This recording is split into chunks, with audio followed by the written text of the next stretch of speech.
1992. A massive explosion kills Italy's leading mafia prosecutor. It was an act of revenge, ordered by one of the most ruthless bosses in the history of the Italian mafia. Some called him the Short One. His enemies called him the Beast.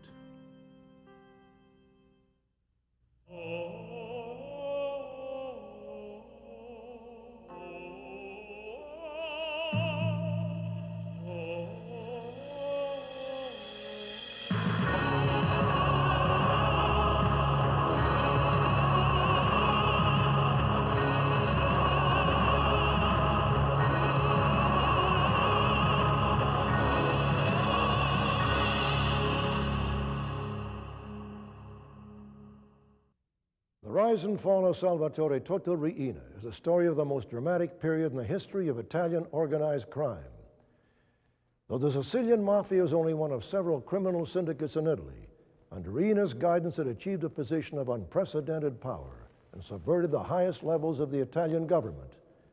He erased mafia traditions and destroyed the code of silence as he brought the Sicilian Mafia onto the world stage.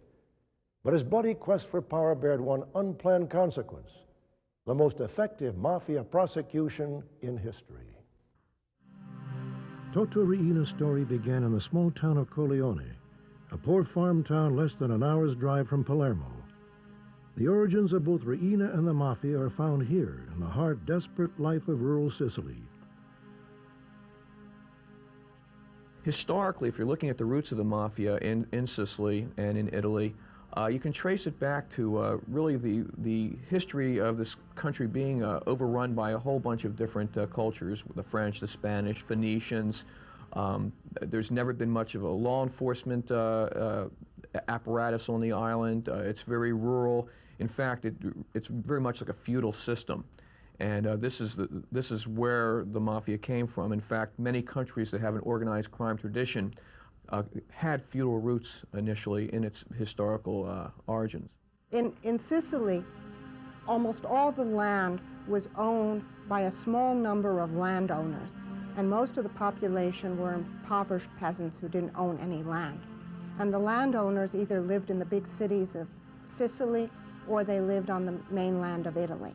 And they're managers of these estates who used force and began to run these estates in the absence of the landlords are the origins of the Mafia. Riina understood violence from a young age. It has been reported that Riina's fate was sealed in 1945 at the age of 15. During an evening out with friends, he argued with another boy, settling the dispute by shooting him in the leg and leaving him to bleed to death. He spent the next several years in prison, and when he was freed, he discovered that he had earned acceptance and a new future with the Corleonese Mafia in the emerging world of post-war Italy. His timing couldn't have been better. World War II. The invasion of Italy was underway, and Mussolini's fascist dictatorship was under siege. Mafia collaboration helped ease the Allied forces move through Sicily.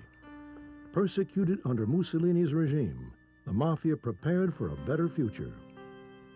When the Allied forces occupied Sicily, the Allies were particularly concerned to put people in power who could restore order, who were not associated with fascism and were not associated with communism.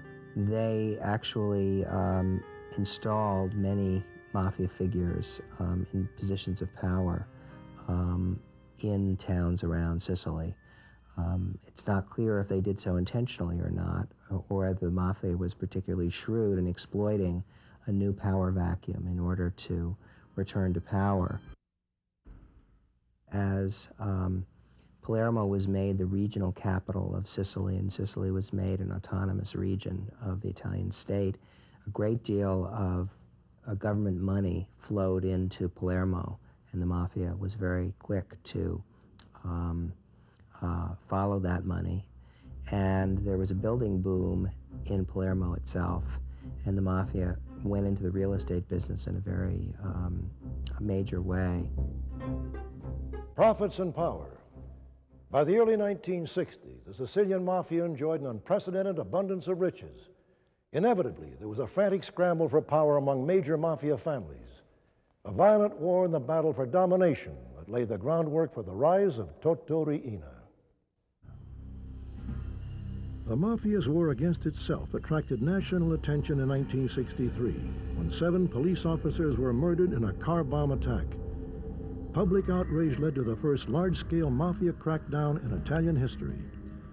Nearly 2,000 Mafia members were arrested, including most of the major bosses. Many were forced to flee the country. Even Toto Riina, by now second in command to Corleonese boss Luciano Leggio, was captured, only to be acquitted a short time later. The Mafia soon decided to disband its ruling commission and assume a low profile. It formed a temporary governing body of 3 major Mafia bosses, including Luciano Leggio. In time, public attention shifted elsewhere, and with it the government's appetite for a continuing war against the Mafia.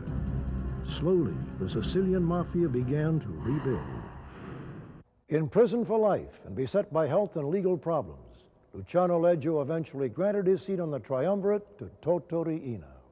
Leggio had, I think, escaped from a medical clinic where he was in Rome, and then was arrested definitively in 1974 in a hideout in Milan, and has been in custody ever since. So gradually, although he never officially was stripped of his power, the day-to-day operation of the Corleonese Mafia was then taken over by Riina. And so gradually, with the passing of time, Riina became the effective head of the Corleonese Mafia.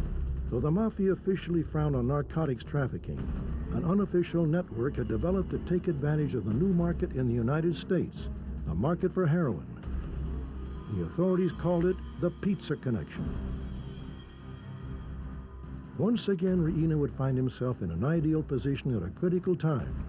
The Pizza Connection case came to light because of our relationship with the Italian law enforcement agencies and our determination that some of the people that we were identifying, along with DEA, as being involved in heroin trafficking in the United States did not really belong to any of the American organized crime groups, but in fact could be traced back to the homeland, largely to Sicily and to southern Italy. And we started to develop this intelligence that they were not part of La Cosa Nostra, but were a separate entity functioning in the United States, and sometimes without even the sanction or approval of the American La Cosa Nostra. So we found it to be largely an independent element that had moved into the United States because of the very lucrative drug trade here and was operating here autonomously by and large.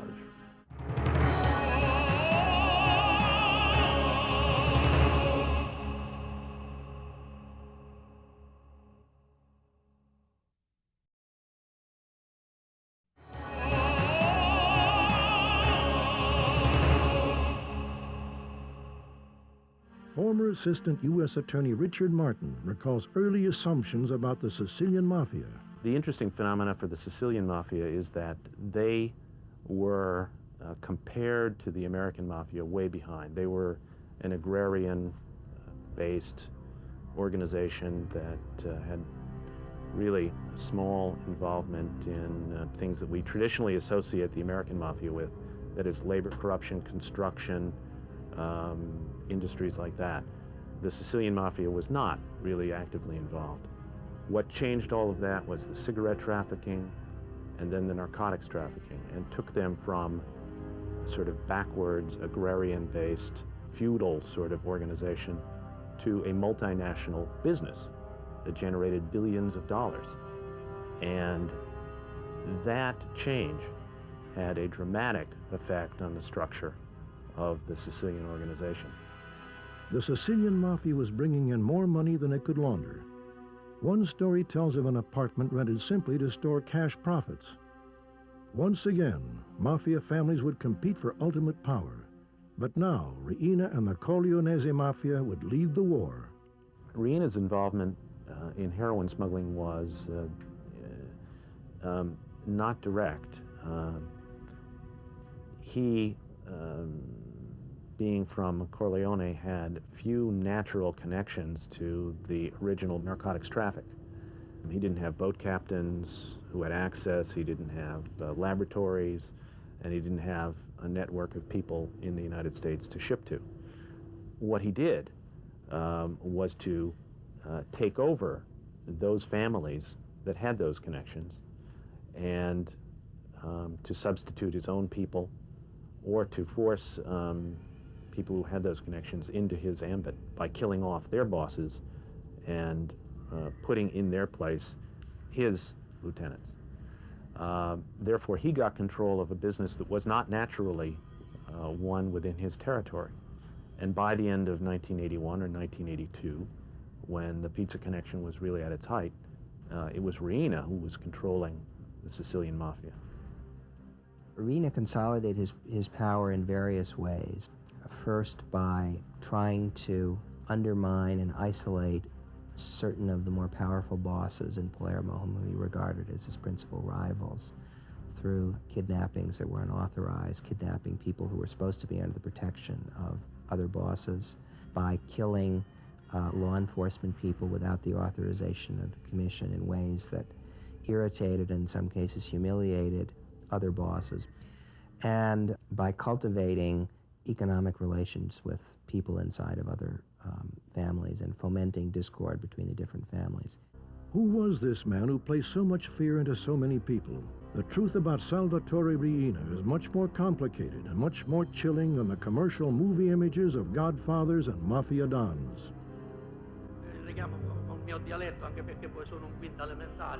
Riina does not speak Italian well, speaks no other languages to my knowledge, has really not traveled outside of Italy and Sicily, and made no effort to be involved in or interested in international matters other than narcotics trafficking. At the same time, he has an extraordinary memory, remembers the names and places of everything that happens, and had a tremendous ability to put into operation a plan that allowed his people to go around, become involved in families and take them over. People say that he never forgot any slight or any favor, and would reward those who favored him and eliminate those who had slighted him. He's stocky and looks rough, as distinct from the people who he eliminated on the commission, who had been able to circulate in legitimate society, present themselves as businessmen. And Riina never did that, never tried to do that. He is known, among his fellow mafiosi as an extremely tough, cruel man, a person not given to random violence, but a person who, of great suspicion and instinct and an ability to, whose sort of fundamental instinct is to eliminate anyone who might be of danger to him. Inzerillo was one of the key members of the Sicilian Mafia, one of the commission members, and controlled a substantial amount of the narcotics. Inzerillo believed that by doing business with Riina and by owing money to Riina would have an economic reason to keep him alive. Instead, Riina, at a meeting that was scheduled for a payment, killed Inzerillo, and thereafter killed all of his male family members, including one of his young sons, who at one time had said that he would have vengeance on Riina. Riina, along with one of his killers, took that boy and chopped off his arm, and while the boy was bleeding to death, told him that you will never use this arm to go after Riina. He then fed the arm to the pigs and killed the boy. That was the kind of message of violence that had a tremendous impact on the families in Palermo. And even though Riina's group was smaller in numbers and less well known, they were successful and took over the mafia. Riina's rule went against all of the traditions of the mafia. Killing children and women was only part of his strategy. Turning family against family, making a travesty of loyalties within families, and trafficking narcotics further undermined the culture of solidarity and omertà, the code of silence that had protected the mafia for so long. Though the origins of the Sicilian Mafia are lost in history, many historians suggest that the fierce blood ties that characterize the Mafia were forged through the many invasions Sicily suffered for hundreds of years. Secret societies formed to maintain a resistance and a measure of control over their homeland. Riina's destruction of this ancient spirit of brotherhood, which had insulated Mafia members for generations, changed the very nature of the organization. Through fear, through intimidation, through murder and treachery, Riina's reign of terror had taken hold. Mafia involvement in refining and smuggling heroin had a dramatic consequence on the people of Italy.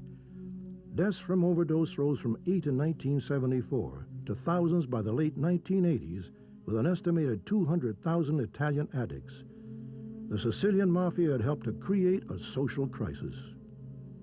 This was a problem when suddenly the sons of wealthy families across Italy, the sons of government officials and daughters of business people and bureaucrats, were finding syringes in their homes and having children die of overdose.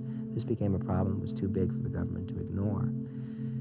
Add to that the fact that in order to protect this new business, the Mafia was beginning to kill over-curious police officials who were looking for heroin refineries and trying to crack down on the drug trade. And add to this the fact that the Corleones were beginning to kill the other Mafia bosses and the hundreds of people who stood behind those Mafia bosses in order to consolidate those problems. And suddenly you begin to have an awareness in Italy that this problem is much bigger than you ever imagined.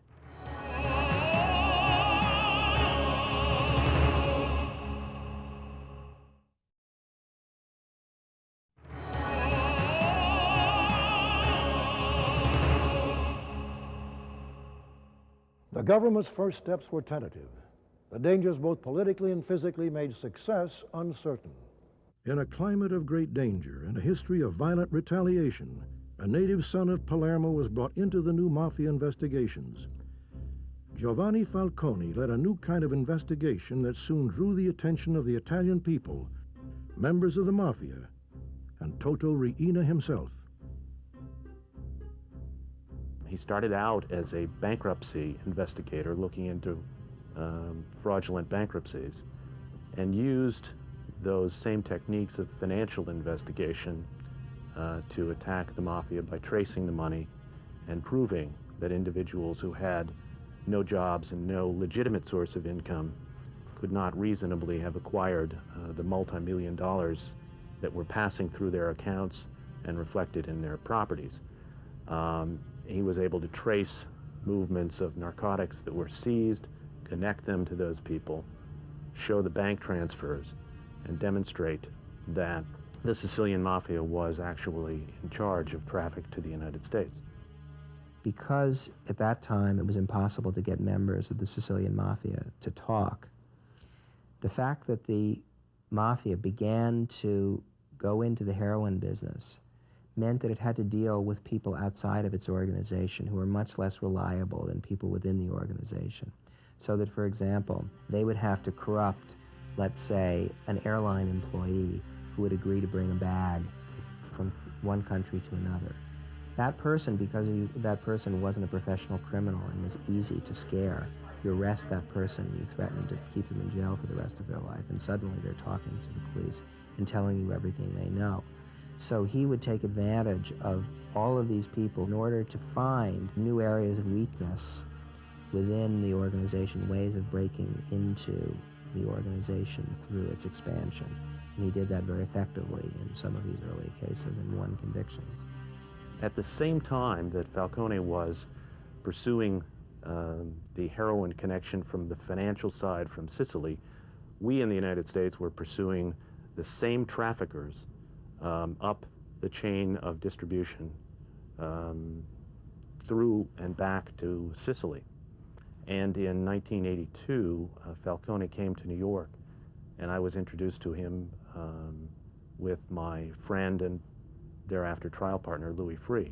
And we saw in him something quite different from what we expected. We saw a professional, intelligent, well-prepared magistrate who knew this organization better than we did. And we saw in him the possibility of exchanging information and, for the first time really, putting together an international effort to combat this organization. The Italian-American Working Group was formed to exchange operational case information and to learn better from each other how we could better penetrate these seemingly connected drug trafficking organizations. It evolved into an apparatus at the highest policy level where the United States and Italy coordinated their activities. It resulted in the Maxi trials in Italy, the Pizza Connection cases, and even some of the commission cases here in the United States. In his 30-year career with the FBI, former Associate Deputy Director of Investigations Oliver Buck Gravel was deeply involved in the anti-mafia investigation. The very first meeting of the working group was right after the assassination of General Dalla Chiesa, who was a hero in Italy and was the prefect of Palermo. And he had been killed by the mafia, and that was weighing heavily on our heads when we came together in Quantico in October of 1982. And I remember the eloquent speeches that the Italians made about how they needed help because this menace was so strong that even their senior officials were at risk. And we were very empathetic to that need and that concern.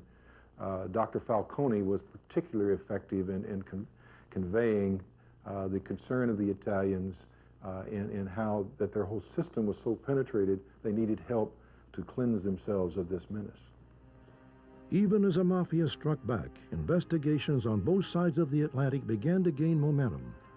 1984 marked a dramatic breakthrough in the capture of Tommaso Buscetta, a former high-ranking member of the Sicilian Mafia, whose hatred of Salvatore Riina drove him to a stunning decision. Buscetta had been a member of the Mafia since shortly after World War II and had seen the Mafia change over those years. And when the war broke out between two factions of the Mafia, he was allied with the faction that was losing. And even though he tried to leave Palermo, go to South America, and escape the battle, a lot of his family members were killed. Therefore, when he was extradited back to Italy in 1984, he was fearful that more of his family members would be killed, and he decided that the Mafia had betrayed its own principles, and that the way that he could best protect his family and himself was to cooperate. But Buscetta would speak to only one man, a fellow Sicilian, Giovanni Falcone. Though they had never met, Falcone's reputation was well known in the Mafia. He was a man who wouldn't quit. He was a man who would finish the job. What happened when the two of these people got together was that they saw in each other, one, the information that could destroy the Mafia, and the other, a person who was capable of mounting the attack. And they treated each other with great respect, and I think had a good understanding, each of the other. Certainly Falcone never excused Buscetta's conduct, but treated Buscetta with understanding and thoughtfulness, and gave all of the serious attention to what he said that it deserved. Early on in their relationship, Buscetta asked Falcone for a cigarette. Since he was a prisoner, he didn't have access to cigarettes. And Falcone gave him a cigarette and gave him the remainder of the cigarettes in the package he had already opened. And at a later time, Buscetta explained to him that had Falcone given him an unopened pack of cigarettes, that might have seemed too much and almost humiliating to Buscetta. But since the pack was already opened, it was somehow an acceptable gift. This seems very trivial, but these are ways in which two people measured one another, and Falcone instinctively understood who Buscetta was, what culture he had come from, and what the way of behaving with Buscetta should be. He was the first Sicilian Mafia member to ever testify in a court of law in Italy against the Mafia. But more, he identified more than 400 members of the Mafia,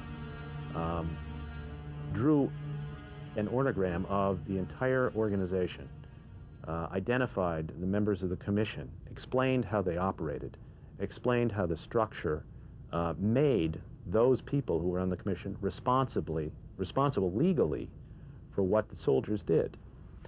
And through Buscetta, Falcone was able to structure an indictment that made all of those people responsible who had ordered the killings of hundreds of Mafia members, politicians, judges, and police officers in the preceding 10 years.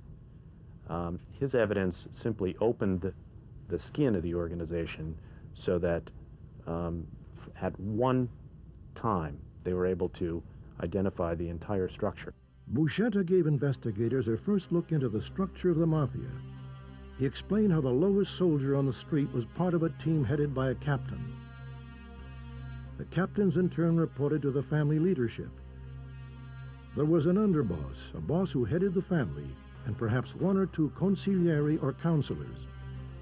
The 30 families that ruled Palermo were divided into 10 districts. Each district consisted of 3 families. Each district would elect a representative to serve on the commission that ruled the Mafia, which was responsible for laying down policy, mediating disputes, and handing down decisions regarding important murders. Though the idea was to create a democratic organization, Buscetta explained in practice, authority was actually imposed by the man who had taken control, Toto Riina. For the first time, prosecutors could prove a direct connection between the actions of Mafia soldiers and the rule of the beast.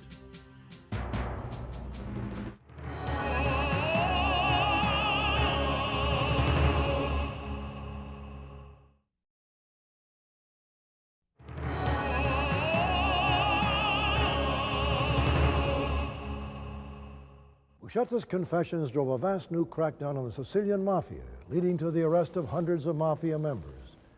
Some would follow his example and become government witnesses. Law enforcement's grasp tightened as Italy prepared for a trial of unprecedented proportions. Visiting Palermo at the time of the Maxi trial was looking at a city under siege. There were extra law enforcement brought in from all over Italy to help supplement the law enforcement personnel that resided in Sicily. Judges, investigators were under constant armed guard with bodyguards. You could go and see the streets, you could see a street where a judge lived because the whole street was closed off. But Salvatore Riina wasn't concerned. The government's efforts had been defeated before. He certainly would be defeated again. But what he didn't recognize is that what had happened during the period of time that Falcone was after the Mafia is that a great public support had developed behind doing something about the Mafia. People were fed up with what was going on. They were fed up with people like Riina. They had lost that sense of support that the Mafia had traditionally had, where the Mafia helps poor people and helps them solve problems and looks out for them, helps them in their times of need and so on. The Mafia was not being seen that way. The Mafia was being seen as a predatory organization, and that the only people being helped were those themselves and perhaps some of the highest level people in the Italian government. Government resources poured into Palermo as prosecutors prepared to undertake perhaps the largest trial in Italian history. A fortified stadium-like courthouse was built to protect participants. Tanks and army troops surrounded the perimeter. The prosecutor's office was provided with all the support it needed to make certain the trial would move forward. If planes were needed to take prosecutors from Palermo to Brussels, or from Palermo to Thailand, or Palermo to New York, the plane was there. These people now had 24-hour security around them. There was a helicopter that was surveying the streets of Palermo on the routes that Falcone would travel to and from his home. There was a sense that these people were too well protected to be assassinated, and therefore all of this created the atmosphere that encouraged people to talk, and that allowed these people to work undisturbed and be able to bring the trial off. They had cages built for the defendants, they had glass booths, they had hundreds of guards. It was just a tremendously secure situation to try these mafia members. And the mafia members throughout the trial would spit at the authorities and yell obscenities. And in one case, one of them actually stapled his lips together to show he would not break the code of omerta, or the code of silence. But it was a tremendously successful government attack on organized crime. And much of it was because of Thomas Buscetta. A lot of the information that came out of this also linked government and industrial figures in Italy to the mafia. So it was a turning point. The 1987 Maxi trial would prove to be a major victory. Of the 450 defendants, over 300 were convicted.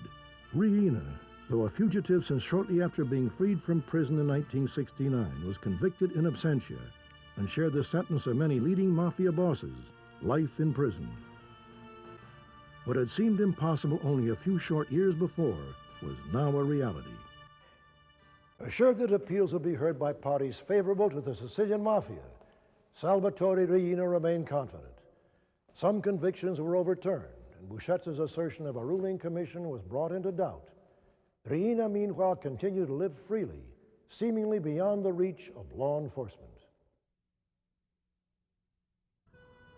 What happened after the Maxi trial is very strange and very indicative of the way things went in Italy at that time. The trial ended in this great victory, and yet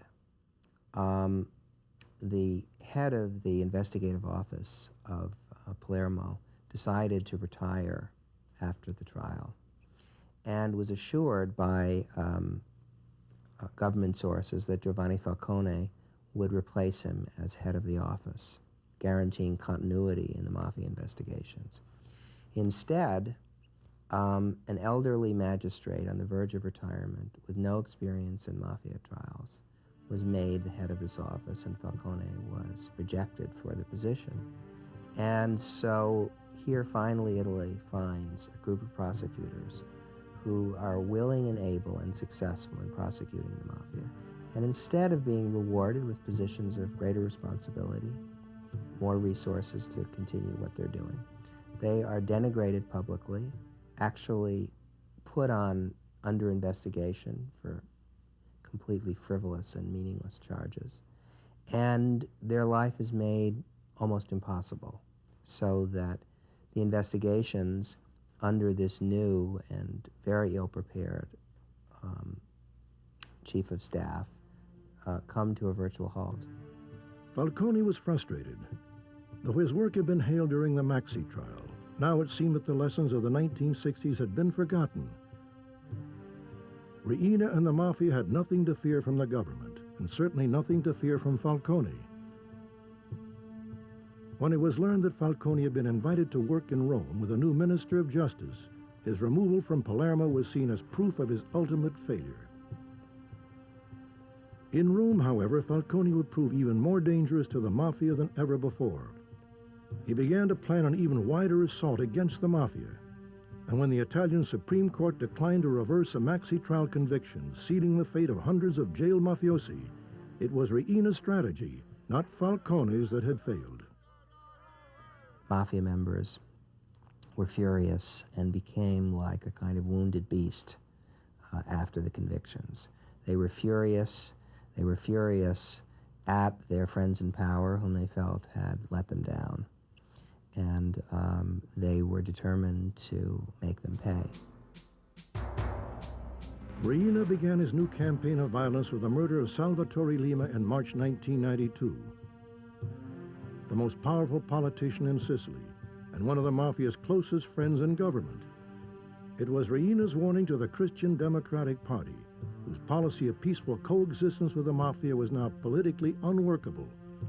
They had refused to protect the Mafia at the time of its most important trial.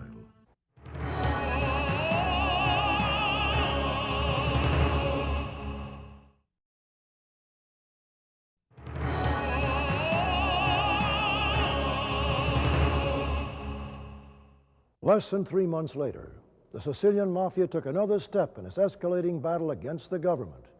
It proved to be Toto Riina's most costly mistake. For Giovanni Falcone, receiving a death threat was part of the job, including at this conference in Rome only 2 weeks before his death. But threats wouldn't deter him from his work. Every time we had a meeting, I would pull him aside and we would talk about his safety, and he assured me that he was taking precautions and that he had an excellent bodyguard, and he had an entire group assigned to him for protection, and that he was doing all that was humanly possible to protect his life, because he knew that he was a target, but that he had to go forward. Anybody who knew what he was doing and what had happened to his 2 prior bosses who had been executed knew that he was in danger all the time. He was protected by bodyguards and bulletproof cars, lived in an apartment that was really more like a bunker. His office could only be entered through a series of doors with cameras looking at who was entering. But he was philosophical about it. He was certainly not fatalistic, believed that the enemy was after him, but wanted to accomplish what he could, as long as he could. The Mafia had planned this killing very carefully. They had people in Rome who were able to communicate by cellular phone the moment that Falcone left his office. Someone waiting at the airport could then communicate to people in Palermo. The plane is taken off and it's heading toward Palermo. There were people waiting outside the airport to signal his arrival. And then a couple of miles from the airport, a squad of mafiosi had placed an enormous quantity of explosives in a kind of drain pipe that was underneath the highway itself, so that then, on a signal from someone else, they then detonated this truly massive quantity of explosives. Falcone was murdered on Memorial Day weekend in 1992. I was at one of my best friend's weddings. I was going to be his best man that day. And I got a phone call from Louis Free, who had heard the news. And I was upset and naturally distressed, but not terribly surprised.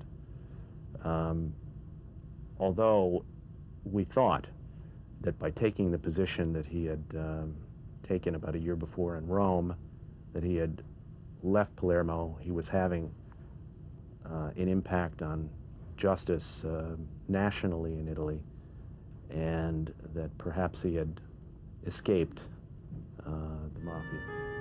I think he should be remembered as a hero, not just for law enforcement, but for everybody. His life and his career proved the efforts of one man can make a difference in the lives of people.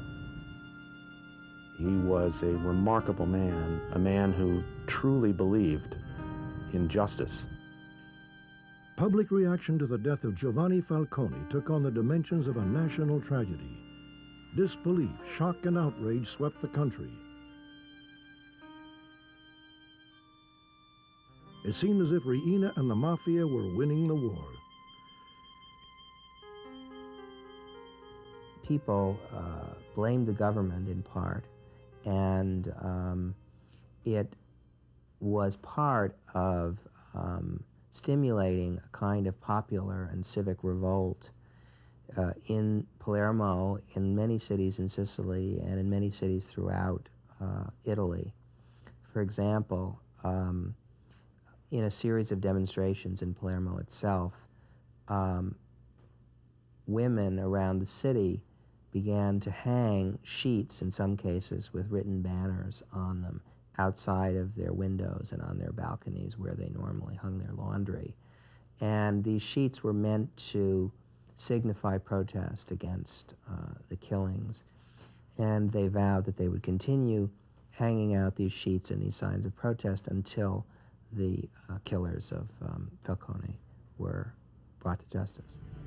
Buscetta talked again to prosecutors and began to talk about members of the mafia who had connections with politicians in Sicily in a way that he had chosen not to do in 1984 because, as he said to Falcone and is included in his questioning, he didn't believe that the system in Italy was ready to digest that information.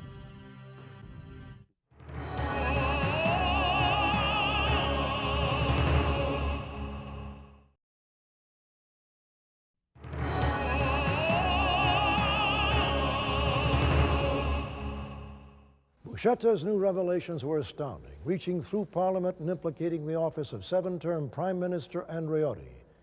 To continue Falcone's work, another legendary mafia prosecutor was appointed as his replacement. A childhood friend who had worked with Falcone through years of investigating the mafia, Paola Borsellino, shared both Falcone's determination to win the struggle and the fierce support of the Italian people. But 2 months later, as Borsellino arrived outside his mother's home, another explosion rocked Palermo. A stunned Italy watched yet another funeral, and a sense of even greater outrage took hold. Government officials who attended the funeral of Borsellino's bodyguards were assaulted by furious crowds. The bodyguard service itself rebelled against the government's poor efforts to protect them. The public demanded the strongest response yet against the mafia. Immediately, 7,000 army soldiers were sent to Sicily to show that the government and not the mafia was in charge. New laws were passed that created a witness protection program in Italy, encouraging hundreds of mafia members to become government witnesses. So that you had 2 categories of people who turned against Riina. Members of the losing faction who had managed to survive cooperated against him, and members of the winning group, or those people who had been co-opted because they were part of the narcotics traffic. But the most interesting group, and the people who had the freshest information, were his bodyguards and drivers who feared that they were about to be killed, or learned that they were about to be killed, and decided the only way to save themselves was to cooperate against Riina. So that as time went on, he created an increasing number of people who were ready to cooperate against him. Finally, on January 15, 1993, with little fanfare and no resistance, police arrested Salvatore Toto Riina as he drove unarmed through the streets of Palermo. At first, he claimed to be an itinerant farmhand on visit to the city, but soon it was clear this was the beast. In February 1999, Salvatore Toto Riina was sentenced to life in prison for the murder of Paolo Borsellino. Added to convictions for the murder of Giovanni Falcone and many other mafia crimes, Riina's fate was sealed several times over.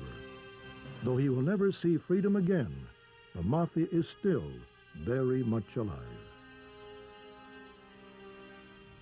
As we move into the late 20th century, the mafia really is in a bit of disarray, not only in Sicily, but in America and other areas that have been basically sources of power. New crime-fighting techniques by the government have put some of the leaders behind jail. As they get farther and farther away from their traditional roots, a lot has been lost as far as the relationships between the mafia groups, as well as this predilection of informers to come out. This is totally against the traditional code.